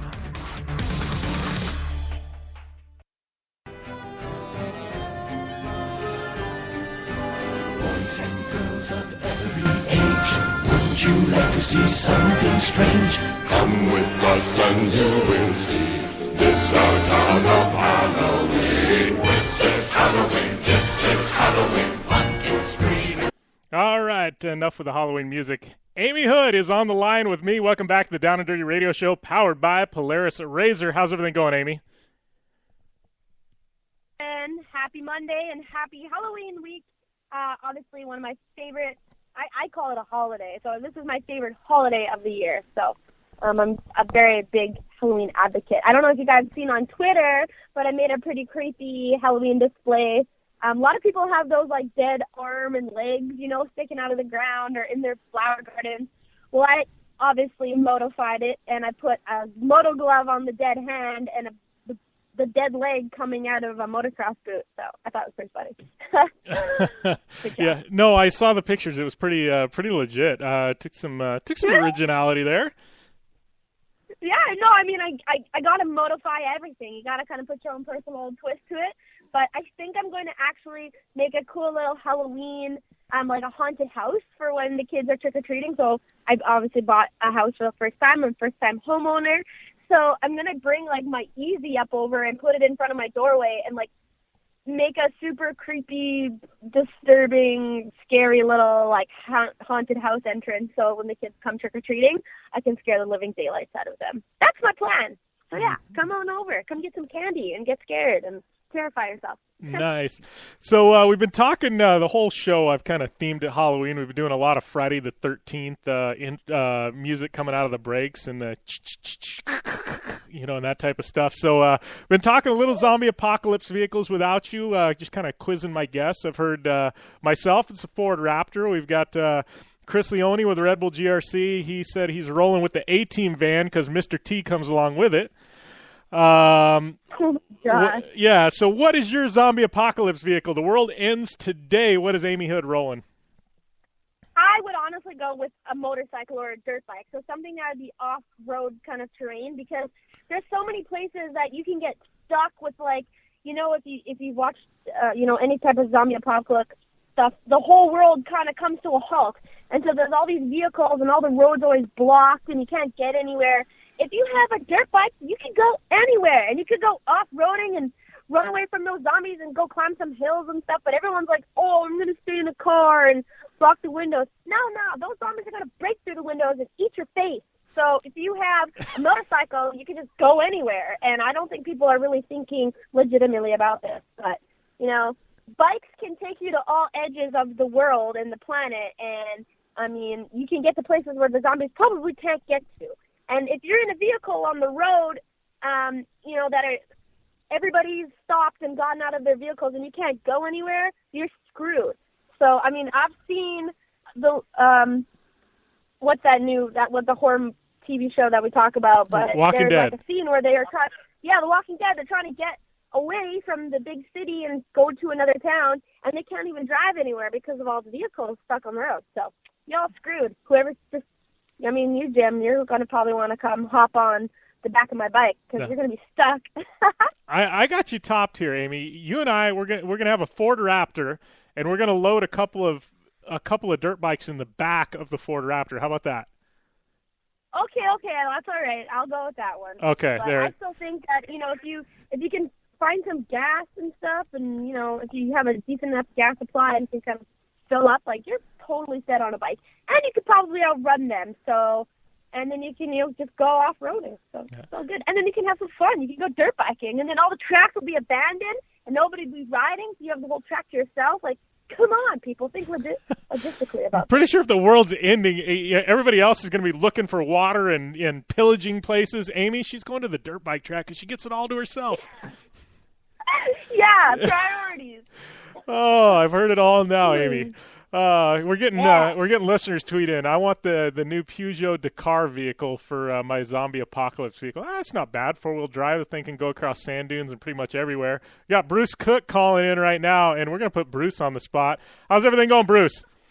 Hey, how you doing? Pretty good. You're here with Jim What's Beaver, up, Bruce? Amy Hood. How's things going? We are putting you on the spot. It's Halloween's coming up. We're talking about zombie apocalypse vehicles. What is Bruce Cook rolling in when the world ends? Piece of cake. I got a 1972 AM General 6x6 Army truck. Nice. I think I don't know. I think I'm rolling with Bruce, Amy. Yeah, you guys are all gonna get stuck on the road. You're screwed. Sorry, but you can't take a dirt bike off. You can take a dirt bike off-roading. Come on, you can go into the bush, into the hills, and into ditches. You're totally stuck if you guys take a truck or a car. Bring on the apocalypse. Yeah. The road is going to come to an end, and you'll be screwed. Oh, well, I think right now Bruce is actually up in your neck of the woods. You guys are in Winnipeg getting ready to do a show this week, right, Bruce? Yeah, we just got here actually middle of the night last night, and we got a show coming up on Wednesday. Nice. Welcome to Winnipeg. It's nice and cold Thank for you. you or what? Well, it's sunny out today, but it's no tropical destination. But hey, I'll take the sunshine. Yeah. Well, I know you were. Yesterday. You were asking on Twitter earlier what's some fun stuff to do around Winnipeg. I think if anybody would know, it would be Amy. What do you got for him, Amy? Well, tonight I think I might be taking Tommy to the Palomino Club. It's the local Monday night booty shake at the Pal. It's kind of the cougar destination. So right up Tommy's alley. Yeah, I know exactly. Why does this all make sense? The Pal's really fun. Like, it's kind of Winnipeg's hotspot. It's like the one bar that's been around for a long time. But if you're here, I highly suggest, you check out the Forks downtown. It's where the two rivers meet. There's lots of historical crap, and it's really nice, and it's really, really beautiful, actually, especially this time of year in the fall. But, we got a couple corn mazes and some Six Pines, which is like haunted forest and stuff if you want to get spooked. But, and there's a Jets game tomorrow. So if you really want to live it up Canadian style, well, Bruce, you're already Canadian, so it doesn't matter. But if you want to do it up a true Winnipeg experience, head down to the MTS Center and check out a Jets game. Because, dude, it's our NHL. It goes crazy. The stadium just lights up when the Jets are in town in their home game. Yeah, I think we're going to try and make that one for sure. Nice. Awesome. That'd be so cool. So, Bruce, we got to talk a little bit of backflips. Though I know you and I have been talking for through social media for quite some time about getting you on air. I think this interview is like a couple of years in the making, literally. And I don't know why we haven't. I don't know why we haven't done it until now, but we finally did, and for good reason. Backflip, adaptive backflip. How good does it feel to be back on the bike and flipping again? Yeah, it's awesome. It's been a long time coming, and I don't know how many times I've replayed it over and over in my head leading up to it. So it's a huge weight off the shoulders, big relief, and it's just nice when things go the way you've been picturing them. Yeah. So I got to ask, I know, I downloaded action figures, watched that on iTunes, but I know you did, you backflipped in the film. Was that, so when you did it, I believe it was in Toronto, that wasn't the first, that wasn't the first time you flipped, just in front of people it was, right? Right. That was first flip back at Nitro, first flip, in front, in a show and to a mobile landing. So, the one I did down at Travis's was to a mulch landing and actually off a different ramp. It was actually a BMX ramp. So, this is the first legitimate flip to a mobile, and it went awesome. Yeah. What did it feel like? I mean, I saw videos, I saw Instagram clips. The crowd just went absolutely insane. Like, what was going through your mind right then and there with the whole support from the crowd? Oh, yeah, that's exactly it. I mean, in one word, probably overwhelming. It's just insane emotion, and especially being in Toronto. I was my injury from 2014 was actually just down the road, 40 minutes in Hamilton. So a lot of the people that were in Toronto were actually at the show where I got injured. So it was kind of wow. Yeah, it was a lot more personal, and the outreach I got on social media just with people kind of seeing the full circle and going from injury to coming back and being able to do that backflip, essentially in the same city was awesome. And those are all the people who have been behind me so much. I mean, the support since the injury, even before, but especially since the injury, has been completely overwhelming. So yeah, the arena was electric, and there was no one sitting down, and it was just I've never heard a crowd so loud actually coming out the ramp. Neither have I. Hear, it was insane. Yeah, I couldn't hear my bike in the slightest, so it was kind of all just muscle memory and hoping for the best. And it worked out well. Wow. Well, that was going to be my next question. I mean, with the backflip, I mean, being that you're strapped onto the bike now, have is the rotation and everything pretty much the same, or is it changed for you? I mean, what you have to actually do to get the rotation right, or is it pretty much just muscle memory and, like you said, kind of the same feel? Yeah, it's completely different actually. Like with a normal backflip, I used to, the guys still do jump 75 feet off a normal comp ramp. And so flipping that is a lot of upper body and legs. So you're pushing through with your legs as much as you're pulling with your arms. Now I'm jumping a steeper ramp, and it's about 25 feet. And I kind of approach it really slow, and a lot of it is relying on the throttle. So you definitely want to get the right amount of throttle, and then it's pretty much all I can do with my upper body to yank back. But the nice thing is that backflips, I mean, I've probably done 10,000 backflips, so it's a lot more natural. The rotation's natural to me, and there's definitely portions that are the same, but it's a different ball game for sure. And being strapped on is the most nerve-wracking. Yeah, for sure. Yeah. So I mean, you're back. How's it feel for you to be back on tour? I mean, you spent some time out. I know, you spent, quite a bit of time out there at Travis's. But how is it to be back on tour? I mean, does it feel like you're back home again? Yeah, it's good to be. I've spent the last 10 years doing shows and competitions in front of tens of thousands of people. So it definitely feels like I'm back at home. I spent all of September down at Travis's. And, I didn't really have a plan. It was just kind of see how it goes. And I always planned to do Vancouver, being basically my hometown show. So I definitely wanted to do that one, but it just went so well at Travis's and felt really comfortable and confident. So, just kind of talking with Nitro, and we thought it would be good to do the first one back in Toronto where it all went wrong. So it's amazing, and the support has been overwhelming. And, from fans and the Nitro family has just been so welcoming and supportive, and everything I need is taken care of with those guys. And which the mental aspect is huge also. So it's couldn't really be going better. Yeah. Well, that's awesome. Yeah. Well, and I know, I mean, how is it when you go to, when you went back to Travis's in September? I mean, was a thought in your head, hey, I need to, I want to backflip again, or was it something? I know sometimes at Travis's you show up and you get yourself into things that you had no idea you were planning on doing. Was this the plan all along, or was this one of those things that just kind of steamrolled and here you go again, right?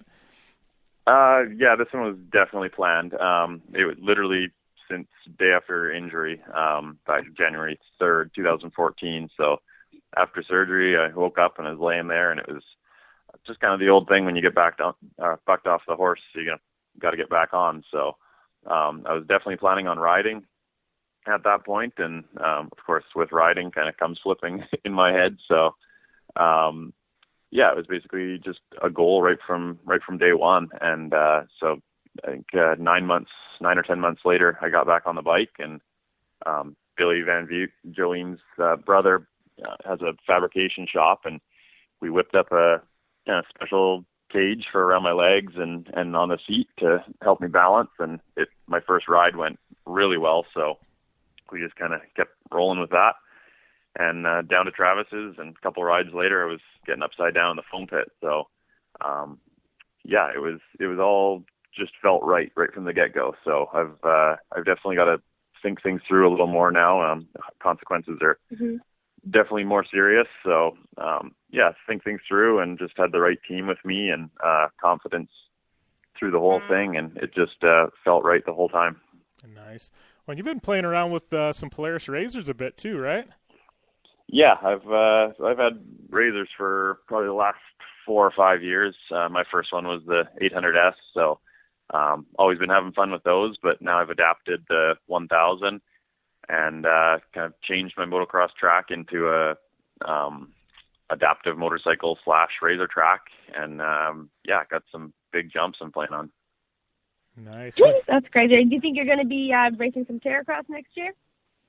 Yeah, I hope so. There's definitely talks of things in that department, and I think it'd be awesome to get in a razor and be able to race them and have some fun with everyone in that industry. Yeah, it's definitely fun. I mean, I'm figuring it out. I know Amy's figuring it out, but Terracross has definitely been a blast. And I think Paul Thacker, he's making a real big push. And I think the adaptive class is going to be like 10 spots for next year, so it should be pretty cool. Yeah. Yeah, it's awesome. Yeah, I know Paul pretty well, and run into him quite often. So the things he's doing are awesome, and been following him on social media and just pushing that side of things, and it's just so cool to see. And that's just progression is awesome in any field. Yeah. Well, I know. Speaking of talking about progression. Yeah, go ahead, Jim. We always think the same thing. But talking about progression, like what's next for you? You've already done the first adaptive backflip. What's kind of the next, feat that you'd like to check off in your checkbook here? So what's the next kind of trick that you're working on? Yeah, I mean, or is it classified? Dirt bikes, I'm happy with this lip, and I gotta, like I said, play a little safe, and the dirt bike is still extremely dangerous. So I don't have anything. Just kind of having fun with it is the goal for dirt bikes, but I definitely got some things planned with the Razor, and hopefully within the next few months here, got some fun stuff coming up with the Razor that's been on my mind. So as soon as it gets in my mind and it gets done one way or another. So I'm excited to keep pushing with that and see where that takes me. Yeah. Well, and I know, Amy was talking about progression in your career, but, I got to give you credit. I mean, you've kind of had your hand in a lot of people's career. I know we had Allie Henderson on air a couple weeks back, and she was talking about how you kind of got her involved in FMX. I know, Amy, you helped her, with her backflip into the foam pit there at Pastrana. I mean, you literally have had your hand in helping progress the sport. Yeah, well, I mean, it's just exciting for me. As much as I like doing stuff and personal goals, it's equally exciting when you can just watch someone's passion, or just how excited they get with pushing their own limits, and obviously, especially conquering them. It's almost equally exciting, just being a part of everyone else's journey, and giving a hand where I still can, and just pushing the envelope. Yeah. And you really are a great teacher. You gave me a lot of confidence, and you were just so, easy and calm about it, and you just, kind of boosted my self-esteem up, and I'm like, okay, Dude, he has like full faith in me. I couldn't have done it without you, honestly. And I needed you there on the base of the ramp just to kind of show me when to get onto the throttle. Screaming at you. Yeah, it was perfect. I'm glad to hear it. It was nice to have someone so talented and skilled, and and also calm your nerves there to be able to make it happen. So you should invest in becoming a mentor or a teacher. Well, you never know. There's lots to come. So appreciate the kind words, and excited for what's to come. Yeah. So skipping back to Nitro Circus Tour, I know you guys have a lot of fun when you're out on tour. I know talk with Tommy and Joe and Travis, and some of the stories are pretty epic. But I mean, you roll into Winnipeg late last night, and most of the time you guys don't have this much downtime. I mean, do you guys tend to get into a bit of trouble when you have this much free time on your hands? Yeah, we try our best, and it's probably not in the crew's best interest to have days off, actually.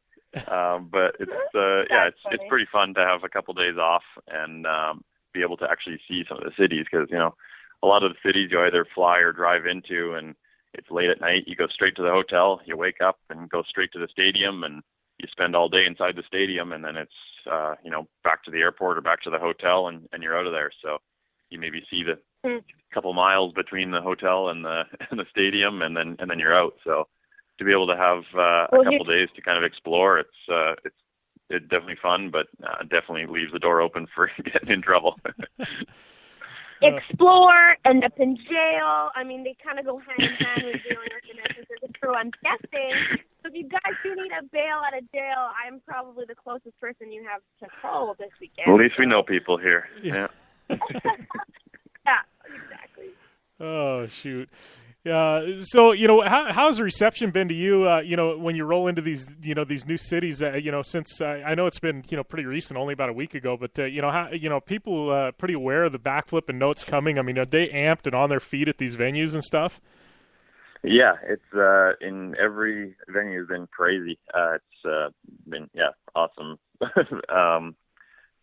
It's kind of everyone, even if they don't know, it's like kind of explain what I'm going to do, and there's kind of shocked and maybe mortified and don't really know what to think. So it's cool to kind of see everyone as well as me go through kind of all the emotions with it. So and then obviously when I land it, to kind of blow their minds, and it's just cool, and just to kind of open people's eyes to what's possible, and just to never say can't attitude. Well, and, one thing I've always loved about Nitro Circus is, you guys as tour announcers do a tremendous job of telling a story. You know what I mean? And it can be something so minute, but they can tell a story and get people so emotionally invested in it. You know what I mean? That by the time it rolls out, it doesn't even matter. What it is. They're so good about it. That it gets the crowd so involved, and I think that's what's so cool about the Nitro Circus tour. Yeah, I mean, there's a ton of unsung heroes, from the guys setting up, tearing down, to definitely the announcers. They do an unreal job, and they're some of the best in the business. And if it weren't for them, the show would have a totally different feel. So it's 2 hours of just solid, action-packed, adrenaline and a ton of emotion. And half of that comes from the announcers, for sure, with them, like you said, telling the story and just amping everyone up. Yeah. Well, I don't know. You got anything left for Bruce before we let him go, Amy? No, I know, Bruce. I just think you're such a motivational, inspirational person, and I do want to know, because I touch on the inspirational side of things, but I mean, you've been through so much and you've overcome so much. If you could offer any advice to people who are trying to overcome an injury or any types of adversity in their racing career, what have you personally gone through that you can offer? Who maybe dealing with the same issues you have been? Honestly, it's just kind of always been mind over matter. I mean, obviously that's kind of the route I went, and even made shirts about it. But everything's kind of just a matter of mind over matter. And like I said before, just the never say can't attitude. And as soon as you kind of change the way you think, then nothing's impossible. So just kind of keep your chin up, and also just things could always be worse. I mean, I definitely have my bad days, but at the end of the day, it could always be worse, and literally could for everyone. So not that I like to compare my situation to anyone or anything, but just be grateful for what I have and fortunate that, living another day. So when you kind of change your mind to that, then it makes it a lot easier for sure. Yeah. Awesome. You're so amazing. I can't wait to see the show live on Wednesday. I'm so excited. I've never seen the show yet before. And, I'm even excited for these stories. And, Jim, how you just talked about the announcers. I really love, shows like that really bring in the crowd and give you more than just a visual experience, but emotional experience. And that's what it's all about. So I'm so excited. And I can't wait. Hopefully, you can pull out the backflip for me again because I want to see it. But, I'm excited to be back in Canada. Like especially the Canadian crowds have been crazy, and these 3 shows are selling really well. So I think there's still some tickets left. So yeah, people get a really good experience going to this one. It's an awesome show to be part of for sure. Yeah. You guys are going to be so sick of Amy and I by the end of this deal. You guys have her for 3 days there in Winnipeg. Tommy and I are already talking about stuff in Phoenix in 2 weeks. Like, you're going to be so sick of me and Amy by the end of this tour. You're going to be like, oh, I'm so glad we got away from those cities. No way. We love it. And, love seeing the locals and, just love having fun. Yeah, for sure. Well, I'm looking forward to seeing you guys in Phoenix. Well, if you want to come to some Cougars tonight, just come hop along with the party train because we can catch you a cougar. I gotta ask though, Amy, is Crum going too, or is it Tommy and Crum? I have no idea yet. I just told him, I'm like, hey, well, do you want to go to the Cougar Bar? And he's like, heck yes. If you're stuck with Tommy and Crum, man, you're done for. Yeah. It's actually a really, really fun place. Okay, it's like a Winnipeg legend. So you got to bring the legends to the Winnipeg legends. Oh, jeez. Sounds like a good Monday night. What else are you going to do on a Monday night? Nice. All right. Well, I appreciate you taking the time to call in, Bruce. We'll definitely see you in a couple of weeks. You have fun there in Winnipeg, and congrats on the backflip, and looking forward to seeing one in Phoenix here in a couple of weeks, my friend. Yeah. Thanks very much, guys. Appreciate it. All right. Take it easy, and we'll talk soon. Have a good time in the Peg City. Sounds good. Thanks a lot. All right. Bye-bye. Bye. All right, that was Bruce Cook of Nitro Circus fame, just landing the first adaptive backflip about a week ago. I mean, talk about it, just an epic human, Amy.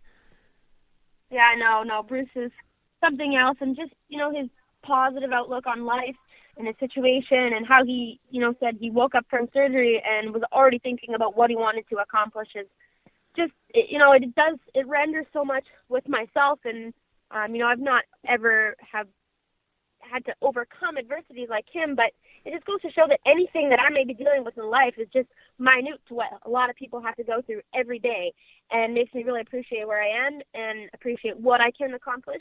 And it's people like Bruce that, do that for me and probably everybody else in the world. So if you guys don't know who Bruce Cook is, I highly suggest you look him up if you need any type of, motivational kick in the butt on this Motivational Monday. Yeah, we have a motivational Monday today. Yeah, for sure. I mean, he's a guy. I mean, like he and I had said, I don't know. I'm just trying to think back. I mean, it's been a couple of years, but he and I had been talking actually before the injury, I think, about doing an interview, and then after the injury, kind of things kind of got sidetracked and stuff, and definitely went through the whole hashtag Smile for BC movement that's still going on, and I mean, his story is just tremendous, and to come back, and a lot of people, in his shoes would be like, man, forget it. I don't even want to look at a dirt bike. I'm over it. Exactly. So many people come back with that mentality of, okay, no, I'm done, I'm over this. Or, they often go a different route where, they fall into a depression and, they have a really hard time bouncing back and kind of dealing with how they have to change their lifestyle. But I love people with that, you know what, it is what it is. What am I going to do next? Like, I know a few people like that in my life. I have a close friend of the family who got paralyzed racing quads, and he, did not let that slow him down. If anything, it actually gave him a kick in the butt to get his life going and change his attitude. And he actually now races rally cars with his brother, and he has hand controls. And he actually got to race with Travis Pastrana a couple of years ago, Jody Zedril. But he's a huge inspiration, and just what he's done with his life too, is truly, truly inspiring, and just makes you appreciate everything that you have and everything that I have. And those people are just hard to come by. They're one in a million, and I appreciate knowing people like that. Yeah, for sure. And you and I have talked before, and I'm one of those people that, the past is the past, and, it's what you do moving forward. And, and I think a lot of people get hung up on the past. And to me, what's happened in the past doesn't matter, whether it was good, bad, or indifferent, it doesn't. It's what happens moving forward, and there's, Mm-hmm. It's never too late to look to the future, Yeah, I know, exactly. So, awesome. Well, it sounds like you're going to have some fun with the Nitro Circus crew. I got to tell you, you are in for a treat if Crumb's going with Tommy to your Monday night there.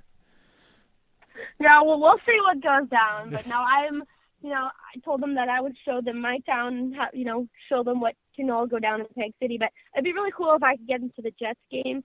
I like to keep things on two wheels and, more along the adrenaline side of action sports world. But you can't come to Winnipeg and not go to a Jets game, especially now that there's a home game and it's the night before their show. It's going to be crazy. So I'd really like to get them, I really like them to experience that. That'd be pretty cool. They'd love it.